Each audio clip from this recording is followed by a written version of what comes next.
SV Union High School and Junior College, Pune. Economics, Standard 12th.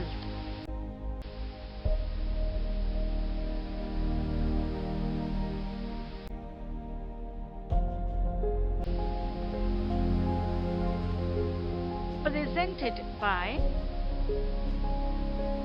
Dr. Inderjeet Kaur Ahluwalia.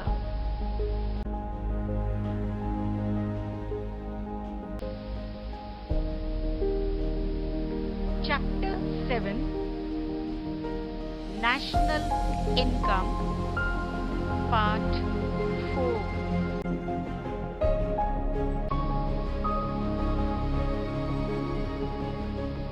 Methods of measurement of national income.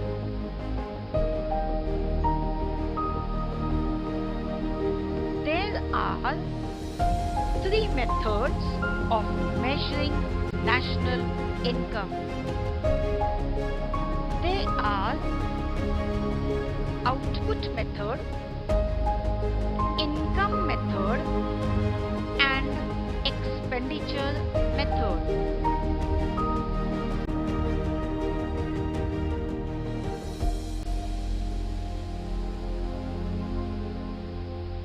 First one is output method.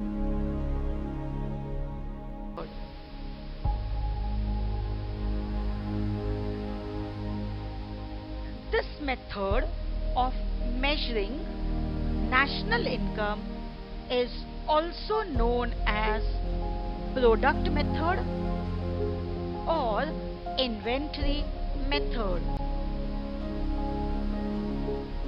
This method approaches national income from the output side.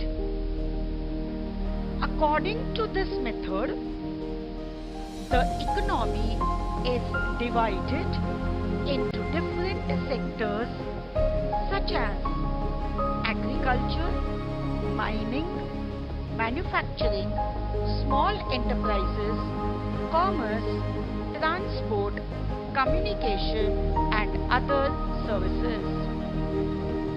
The output or product method is followed either by valuing all the final goods and services produced during a year at their market price, or by adding up all the values at each higher stage of production until these products are turned into final products.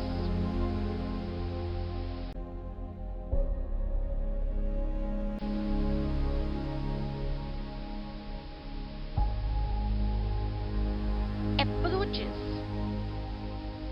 To avoid double counting, this method suggests two alternative approaches for the measurement of GNP. The first one is final goods approach or the final product approach. The second, value added approach or the value added method. Let us study each approach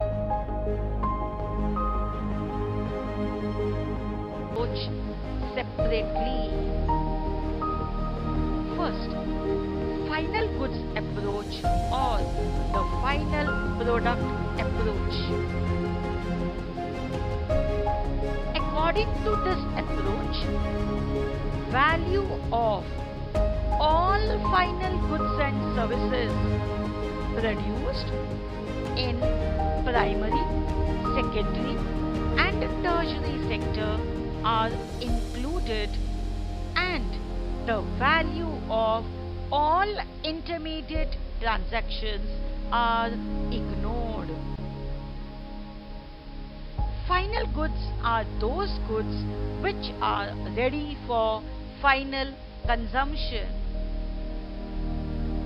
Intermediate goods are involved in the process of producing final goods, that is, the final flow of output purchased by consumers.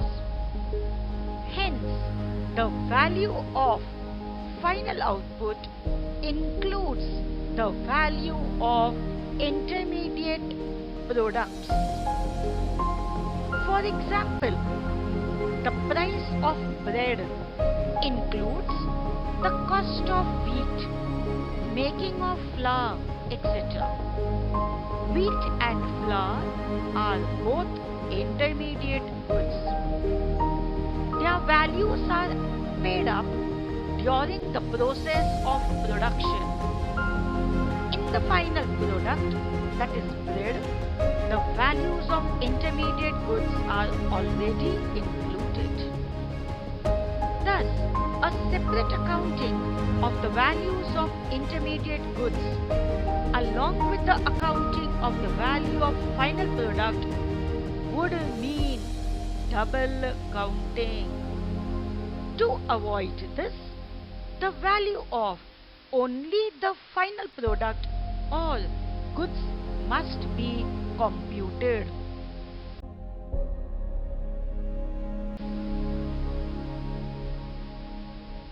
The second approach is known as value-added approach or the value-added method.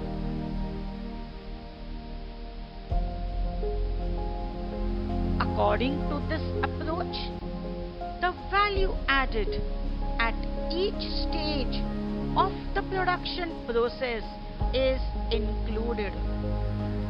The difference between the value of final outputs and inputs at each stage of production is called the value added. Thus, GNP is obtained as the sum total of the values added by all the different stages of the production process till the final output is reached in the hands of consumers to meet the final demand.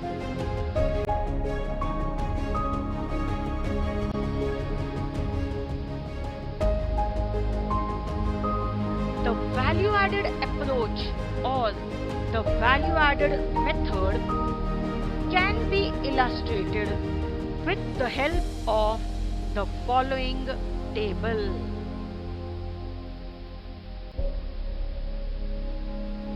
In the given table, the value of final good, that is shirt, is rupees 500. The sum total of value added at each stage of production is also rupees 500. Thus, the total value added is equal to the value of final goods. That is 150 plus 100 plus 150 plus 100 equals 500. Thus, value added at each stage is calculated by deducting the value of inputs from the value of output produced. The sum total added at different stages make GNP.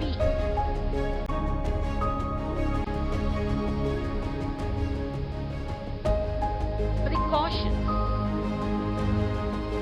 While estimating national income by output method or product method or inventory method, following precautions should be taken. First, to avoid double counting, only the value of final goods and services must be taken into account.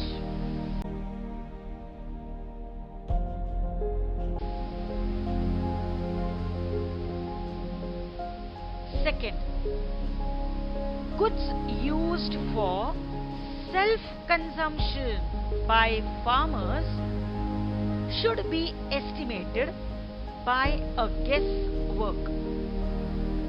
Imputed value of goods produced for self-consumption is included in national income.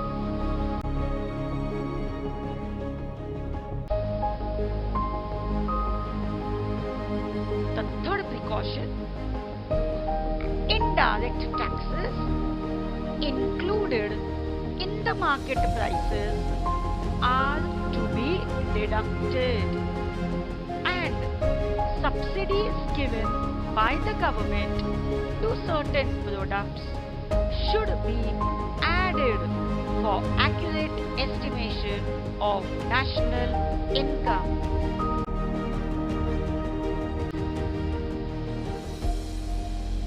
The fourth precaution is, while evaluating output, changes in the price level between different years must be taken into account.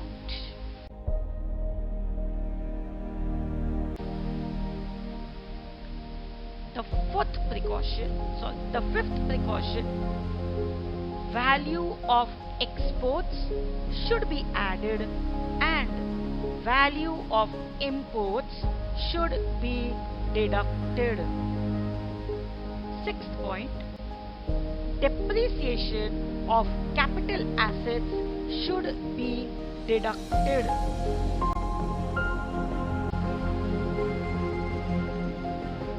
The seventh precaution, sale and purchase of second-hand goods should be ignored as it is not a part of current production. Output method is widely used in the underdeveloped countries. However, it is less reliable because of the margin of error. In India, this method is applied to agriculture, mining and manufacturers, including handicrafts. But it is not applied for transport, commerce and communication sectors in India.